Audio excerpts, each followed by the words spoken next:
Barbieri is nearing the end of his first year as director of Westport's Parks and Recreation Department. It is a very important job, and he has earned plenty of kudos for his leadership. Erik is visible, he's proactive, and he seems to be enjoying himself and the town. So, Erik, welcome to 06880, the podcast. Well, wow, what a pleasure. Thank you for having me. One of the first things I learned here when I got here was I have to meet Dan Woog. So that's good. With our soccer past and the legend that you are here, I'm very happy to be here and share with you kind of what we're doing and where we want to go. Cool. We will get to soccer in a bit. I'm sure we will. And actually, it starts with Glastonbury, where you grew up. Yeah. Staples and Glastonbury have a long, great rivalry. Right. But you grew up there, spent a lot of time in New Britain. Yeah. So what got you down to this very foreign part of the state? Yeah. You know, it was kind of ironic. As you know, I played at the University of Connecticut and played professionally a few years after that. And the entire time I was doing my professional playing, I was kind of in the field trying to get some experience. So I knew kind of what I was doing when I wanted to get that first full-time job. So for, 5 years after I graduated college, I was in the field. That happened to be in New Britain because that's where the Wolves' home stadium was and practices were. Connecticut Wolves. Connecticut Wolves, right. So I was able to get a lot of experience. New Britain was pretty progressive. They had a lot on their plate. There was a lot of stuff to do.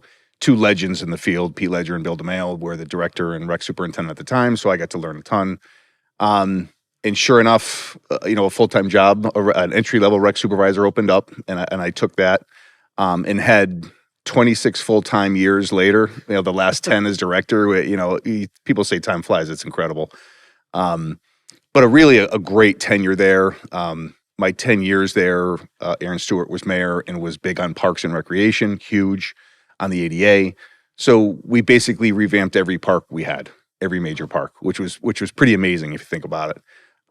So I had a lot of experience with construction and being able to redo parks and look at things a different way, landscape management, and that kind of thing.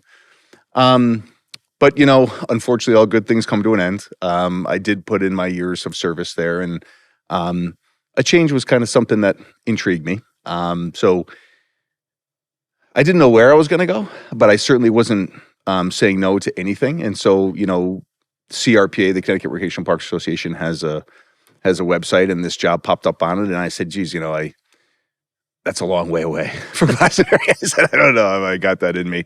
It's a long way in Connecticut. I'm not right, exactly. Yeah. We should reference Texas, point that. Right. Right over next door. So I think I would have told you before, I was driving down for the interview, and I said, I'm not doing this every day. There's no way. I just can't do it, But I got to know the staff. I got to see the facilities.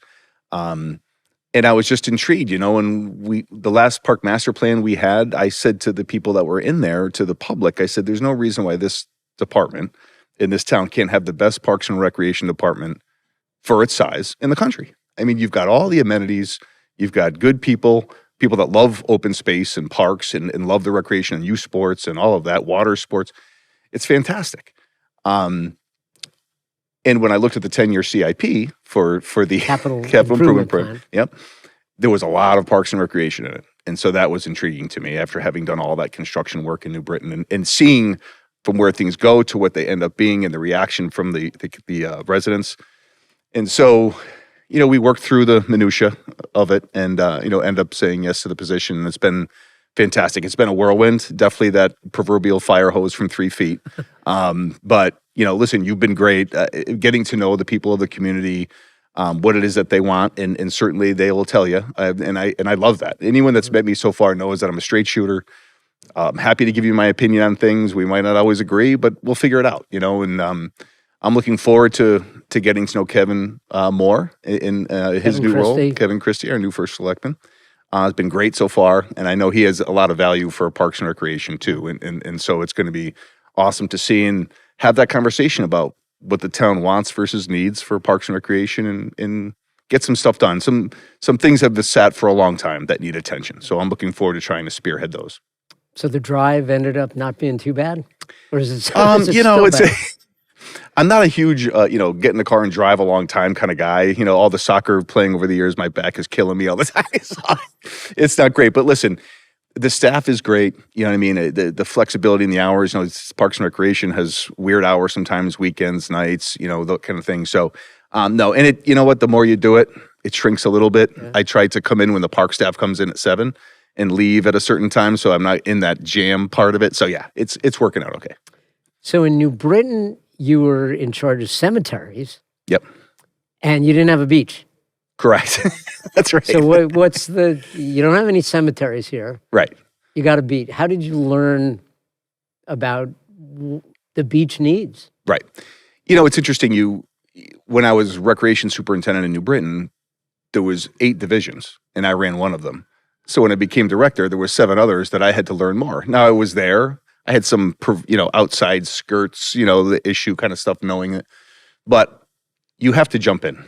You have to jump in and you have to go to the experts and learn, Marinas too, beaches, marinas, not something that I've done. As I've told you on numerous occasions, fortunately, we have a great staff. Mike Ginta, who at the time was the dock master and a senior foreman, I guess, was in charge of the aquatics and the beaches, and Carmen Roto, who's been around a long time for the guest services part of the beaches. And so I went and I learned. And I walked the beaches, and I got to know the staff and operations. And, beaches is still aquatics. It's just different. Like the guards have to rotate at certain times and intervals. The scanning techniques are different. But, you have to jump in and learn. And as you know, I'm trying to put my stamp on things throughout the divisions. And looking at the way the beach works and the operations there and what the guards' responsibilities are and how they rotate and what they're doing when they're down are things that I want to look into. And we just had that conversation about an hour ago before I came here. So, just like I didn't know anything about cemeteries in New Britain before I did it, once I'm doing it, you have to jump in and learn. But like I said, if you don't have good staff, then it's impossible. And we have a lot of aquatic staff that have been doing it for a long time. So that years of experience helps me do my job too. And having conversations with staff of how they think it be better. How can we improve it? How can we make it safer? Those kinds of conversations, including obviously the public, and they give us their opinions on how things might be better too. I think the public is more vocal about beaches than cemeteries. Well, you'd be surprised because really? The constituents of the cemetery. Well, yeah, they're not too vocal. But however, the loved ones who are very passionate about the area around their loved one. Okay. That it can be a very sticky situation. So, listen, it was a 100-acre cemetery. There was 35,000 people buried there. The loved ones of those people wanted what they wanted in the area of their loved one. So, it's different, certainly, but still none of it's maintenance free. There's always issues with no matter what division we're talking. So talk about, what the Westport's Parks and Recreation Department in general. What did you, any surprises? What did you learn? What are you looking to do? So it's different from my previous experience in that, we have Longshore, which is obviously one of our jewels. We have Campo and the other beaches, which are jewels. But then outside of that, we have ball fields, like smaller parks, pocket parks. So that's a different kind of environment that I was used to. We had 5 major parks with full-time staff in each one and part-time staff in each one and that kind of thing. So just learning the dynamics of that a little bit more and how the staff have to kind of drive everywhere they go to do maintenance. And obviously the new park maintenance facility is on the agenda and is on my front burner to get taken care of. So, where that goes and how it works out is to be determined. But yes, getting to know the makeup of the town, the way the parks work. But I also did have a 27-hole golf course in New Britain that I looked after, and golf is its whole animal in of itself, and it's high maintenance. There's a lot that goes on with the golf. I can tell you right now, we're in the middle of doing a tee leveling project. On the agenda for the Board of Selectmen tomorrow is new golf carts. Those golf carts need a home. They sit outside in bad conditions. Yeah. They need a home. The building itself needs replacement. The irrigation system needs to be replaced. So, that's just off the top of my head. Right. With other things I'm sure that could be handled. And that's just the golf course at Longshore. So there's every division has all of its things that need to be done. I think a lot of the stuff that I heard that wasn't so much different is that we want better quality fields. We want to be able to get rid of the lips on the ball fields. We want the 6-yard boxes to be better and our grass soccer fields, those kinds of things, the high use areas. And we can do that. As I mentioned to you earlier, I'm going through the first budget cycle. They're going to see that I'm asking for more help in the parks, full-time staff and seasonal staff. If we want to increase the level of our parks and our facilities, we need bodies to do it, and we need more hands. And so we are going to try to do that. I think the smaller parks, even our larger parks, could use more fine-tuned maintenance, more string trimming, more flowers and things like that to make it look nicer, more presentable. But the staff can't do everything with what we have. And if you think about it, we really don't have that many staff for the parks because of our 13 full-timers, 2 of them are dedicated to garbage pickup throughout the town. 1 does the rackets exclusively. Mm-hmm. And then if you have 1 call out or you're on sick or vacation, you're down to 8 or 9 people to do the entire town's maintenance. Wow. So that's not a lot. That's just not a lot. And they need a home to work out of. And some of the equipment that we think we can save money on subcontractor costs by just doing things in-house. So we're going to ask for some new equipment to, laser leveling equipment and that kind of thing so we can do things in-house. So going division by division, there's something new, but there's also something that's kind of the same within the field, and getting to learn that and know that with the staff that's there and work with them to figure out the game forward has been pretty fun. And you came in, the park superintendent had left. Right. And that was probably your first big hire, right? Big time. Yeah, big time. And talk about Nick? Sure, yeah. I mean, Nick Quattrano, our new park superintendent, before I even got into the details of what he knows about grass, the interview was already talking about the team nature of what he likes to do. He doesn't like being the boss. He likes getting into the ground, but he will be the boss if he needs to and make decisions. That's my kind of guy. Loyalty and honesty, things like that he talked about. I'm like, okay, this guy is great right off the bat. I don't know what he knows about grass, but I like his answers so far. And as it turns out, he's just a dirt and a grass savant. I mean, he knows a lot about a lot. And so he has ideas, and he really, and so yes, one of the very first things was to get that position filled.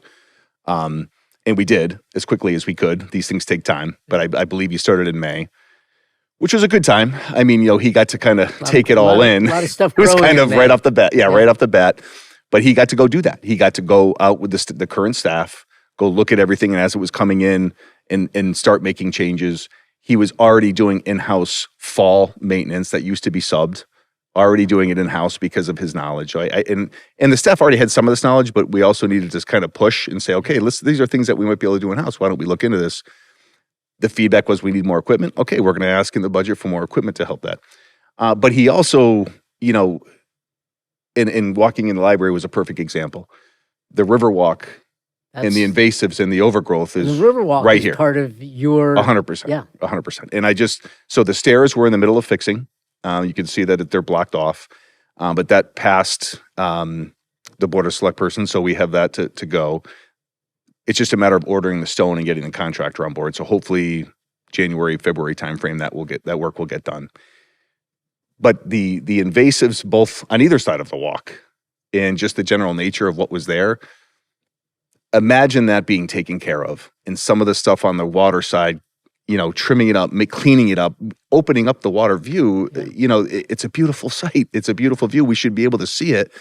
And there's also a lot of invasives and just not nice stuff in there that's kind of taking over. So we are working with a landscape architect right now to do things like that. So in addition to, big projects, we need a park maintenance building. We need, community gardens somewhere. These are big things we have to do. Little things like that make a big difference. Sure. When you're walking into the library, you're walking on the Riverwalk and it's visually pleasing and great, or it's kind of like, geez, what's going on here? That's kind of the initial kind of reaction. And we need to do these things both small and large. You mentioned athletic fields, and ours get used a lot by a ton of people, a ton of time. Right. Part of the part of the issue has been you haven't had the ability, the people to maintain them, and they're overused. Mm-hmm. So do you want to weigh in a bit on grass versus synthetic turf? Sure. In my opinion, there needs to be a mix of both. I would never recommend to anybody that we should just go get artificial fields everywhere, because I don't think that's the way to go. But everyone knows the benefits of artificial turf. You can use them 24/7, 365 kind of thing. When it snows, you can plow them and keep playing. If you light them, then you open up that window. Lighting of grass fields isn't really a thing unless you're going to spend a lot of money resodding it, because it's going to get killed. Yeah. So, I think a good mix of having some artificial and some natural grass, in addition to, if you're able to move some kids or adults off of those grass fields, we can rest a field and we can reseed it and we can really get in there, get rid of the compaction, do the things we need to do to make the turf better, and we can rotate that. And I think the sports organizations also like some of both. I don't think anyone wants to just jump to one thing or the other. I think there's the right mix and the right attitude of how to handle that. I guess that approach. I will say that there's a lot of artificial turf projects on our CIP list, our capital plan. But we're working with Staples High School right now about where their priorities are, what other improvements they might want to do, like bathrooms down there and locker rooms and field house, whatever. So we already have a meeting set up with the Board of Ed, Kevin and myself, to start talking and organizing what that looks like, some kind of potential master plan to say how it would be phased, how are we raising the money, like get those conversations going so that we're ready to hit the ground running. But I also know there's been a big push for lighting some of the existing artificial turf fields we have, so we open up that window. Yeah. So that's happening as well. But yeah, to answer your question, listen, I think that there has to be a mix. I don't think we should take over one way or the other, but I think for the number of kids that are here playing, in addition to adults, but I mean, the youth sports are crazy, and that is a positive thing. We need to remind people that's a good thing in the day of video games and watching TV. Kids outside playing sports and athletics or whatever it is a good thing. So we don't want to cancel activities because they rain. Sure. Or it rained for 24 hours and now it's sunny out, but we still can't play. Yeah. These are tough scenarios. Yeah. And this is what we deal with. How about long range? What's in your, 8, 10 years down the road? Well, I think that ironically the capital plan is 8 to 10 years. I think it's when you look at that, some of the things that we've already talked about, the park maintenance building, the golf building, figuring out what we're doing for beach replenishment, because that's going to have to be a thing that's done, over the years. A huge part of the, as you know, we're in the middle of a park master plan, which I can talk about too, but the lack of ADA accessible facilities is glaringly apparent here. Is one of the first things I noticed. Yeah, you've mentioned that to me a few times. So now we have our an actual transition plan that the town is going through, that WestCog sponsored, Council of Governments, Council of Governments, and working with Eileen Levine. She's our town ADA coordinator.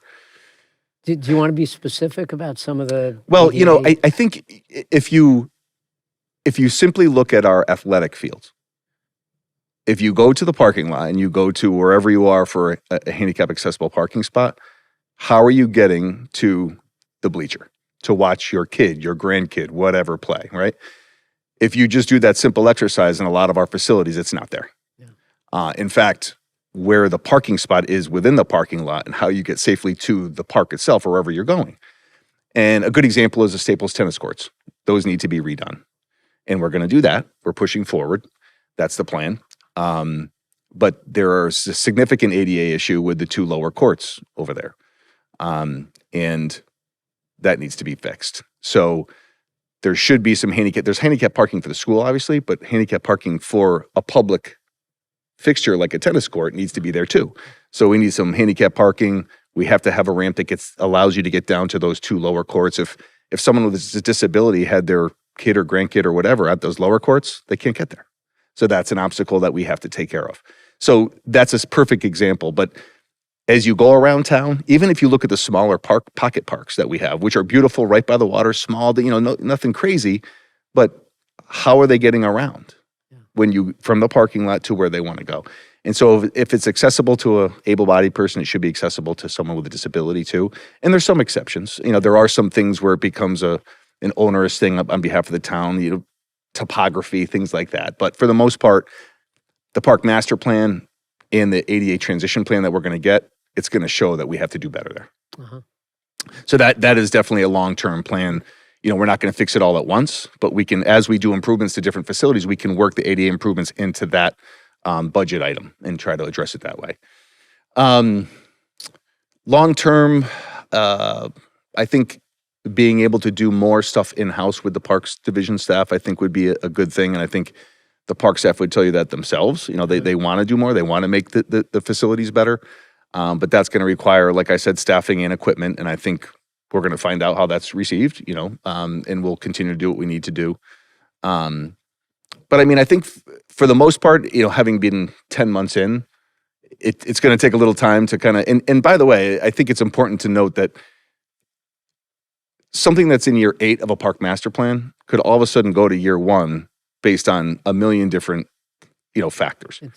One thing I didn't even mention yet is the skate park. Right. The skate park needs to be redone. You think? We've done some drawings. We've gotten some cost estimates. Maybe adding some pickleball down there, shrinking the skate park, but making it concrete, beautiful, kind of state of the art skate park. That's kind of what it should be. Wood down there makes no sense. Right. Unfortunately, that's what was put there. That's what we're dealing with. We go there every year to try to redo the screws and do what we have to do, but that's something that needs to be redone. So, whereas that might have been up here before year 8, 7, whatever it is, well, it's falling apart. So now it's in year 1 or 2, you know what I mean? So that's another thing that needs to be addressed, certainly. And just from a recreational standpoint, I think it's not just always about facilities, but about programs. What can we offer that we're not now on the recreation side? Can we activate our beaches for things like having a weekly concert series, having something there that just bring people to the beach, listen to music, maybe have some food and go home, maybe once a week, whatever. You know what I mean? These are things that I think could draw people down, be a lot of fun. So I've challenged Carmen in his new role as recreation superintendent, and we have Max and Phoebe as our recreation supervisors to really think about outside the box, do new things. We're kind of brainstorming right now a Winterfest special event at Longshore in the winter by the ice skating rink. Have some inflatables, have some face painting, just have some fun. Bring the community. Parks and Recreation should be about community at the end of the day too. It's a huge part of what, it should be pulling the people together. An event like that will bring people of all ages, have some fun. So that's hot to try. You can check the presses on that soon. We'll see if we can find, we got to solidify a date and kind of how we're going to pay for it, but we're going to figure it out because it's something that could be a lot of fun. A couple of the first things that you were involved with was Memorial Day Parade and the fireworks. Yeah. How'd you like the fireworks? I mean, it was very impressive. It's great, and it's so different being at the beach. It's such an awesome location, and Melissa and Doug, what can I say? I mean, the generosity is just incredible. I love it. And we had a fireworks show in New Britain, but it was in a parking lot in a park, whatever. But having the ocean there to be able to see that, and the fact that you can hardly fit a mosquito in there on that beach once everyone's sitting down is incredible. So obviously it's very well received by the community.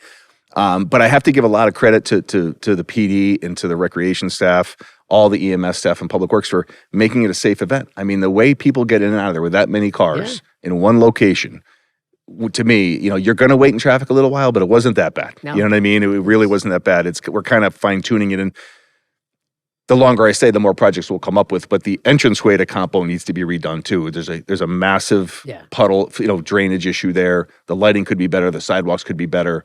You're coming into one of our jewels. We should try to make it a little bit more welcoming and ADA friendly and things like that too. So, but yeah, in the parade, these are 2 huge community events that happen in a lot of towns that are full of spirit. Everyone's in a good mood. Yeah. It's a long weekend, Memorial Day, 4th of July, those kinds of things. It's just a lot of fun. So to be able to do those community events for and all of our partners that work on them with us, obviously we don't do it ourselves, clearly. It just made me feel good about this is the community that I'm coming into. Those are 2 of the first things, and this is like, okay, this is nice. And then you're getting rid of the geese, the goosenator. That's right. Yep. We have, one of our great longtime town employees. Rick Junta retired, and I was trying to find someone that knew the parks, that wanted a flexible schedule. You know, I don't need you out here 40 hours a week. We just need another. And so when I mentioned it to Rick, he was all in, like, and he happens to be right down the street from Longshore and Campo and stuff. So you give him a call, you say, Rick, there's geese at the... Dan, on my way here, I was going by hole 13 at the golf course. I just talked to my phone, text Rick Junta. I said, your friends are back on the green at 13. Can you get over here? And he goes, wow, they're 15 minutes early. That was his response, because he already knows their schedule. He's already trying to get to know their schedule so he can get them out of here. And there are, you know, the other towns eventually, when they get them, they're not going to be happy about it, unfortunately. But we want them off of our athletic fields. Right. We don't want our kids picking up soccer balls with goose poop all over them, you know. So it's been effective. I mean, he said that now they know the car. So when he pulls in, the geese already recognize, and they start walking away. But then once he takes out the gooseinator, then they take off. Okay. Yeah. Just got a few more minutes here. This is great. So non-park stuff. How much of Westport have you gotten to know? Not as much as I want to. I will tell you that I was able to go to the Lobster Fest. What a tremendous day. Just the whole thing. You know, I came down with some friends. Me and my friends played golf. Our wives did some shopping and went to the beach, and we got together for that. And then we stayed at the Longshore Inn overnight. Oh. Yeah, went to Terrain for brunch the next day. I mean, it was just an awesome weekend. But I haven't done enough of that. You know, when you work, so, you know, kind of like 7 to 3 hours, it's packed with stuff all day long. You know what I mean? So yes, I've had to go out to deal with issues and do things, you know, but I haven't done enough of the exploring and spend time. And quite frankly, there's a lot of things that have to get done. So my time has to be spent like getting to know those things. Obviously, if you're not out in your parks, then you're failing as a parks director. You need to be out there. So we do get out there, and when issues come up and Nick says, Eric, you got to see something, I'm there. But yeah, not enough. I mean, I think I need to do a little bit more of that and get to know the community a litlittle bit better. You kind of downplayed your soccer background. You're Big East Player of the Year. Great soccer background at UConn. Mm-hmm. Did you get to see the Staples team play at all this year? You know what? That's a perfect example. That's a perfect example of the things that I would love to do. Like that wouldn't, nothing would make me happier. I didn't even get to see Glastonbury play, and the high school is a mile from my house. Okay. So like that's the kind of thing. But I'm congratulations and to the winner. I'll tell you, when I was at Glastonbury, we won the state championship my junior year. I was fortunate enough to score in double overtime, and the place went ballistic. I was on the bottom of that pile, and I couldn't breathe. I was on my brother had to knock people off of me because I couldn't breathe. But that's the last championship that I won. So congratulations to those guys. You know, whenever you get that, it's something you have for the rest of your life. And I still look back at it as, wow, that was unbelievable, But yeah, my 4 years at UConn were very, I personally had a lot of success. I would have traded some of that for a little bit more team success. But unfortunately, that's the way it goes. But a lot of experience to allow me to play professionally. This was before the MLS. Had 2 opportunities to play in the MLS. It happened to be I was playing my best soccer kind of right as I was trying to start a family and get married, and that just wasn't the lifestyle for what I wanted to do with the rest of my life. Sure. And soccer had been such a big part of it for so long. At that point, the body starts to break down a little bit more too, and it's like, you know what, it's time to get the rusty nail out and hang the boots up. So great. I'm thankful to God for everything. My family and soccer's been a huge part of that. And the UConn experience was, the stands were packed all the time with good people that really loved the game. And I'm happy to see the game just exploding, in general. I mean, next year is the World Cup. It's already, it's fever pitch already practically, and people that I have known my entire life have said to me, I really would love to go to a World Cup game. I'm like, they're asking about what are you talking about? Like, what? And they're like, yeah, it doesn't have to be US. I'll just go to any 2 countries. I'm like, 10 years ago, you would have never said that to me. Yeah. Never. So the game is taking off, which is a super exciting, soccer geeks like us are very happy about that and love that.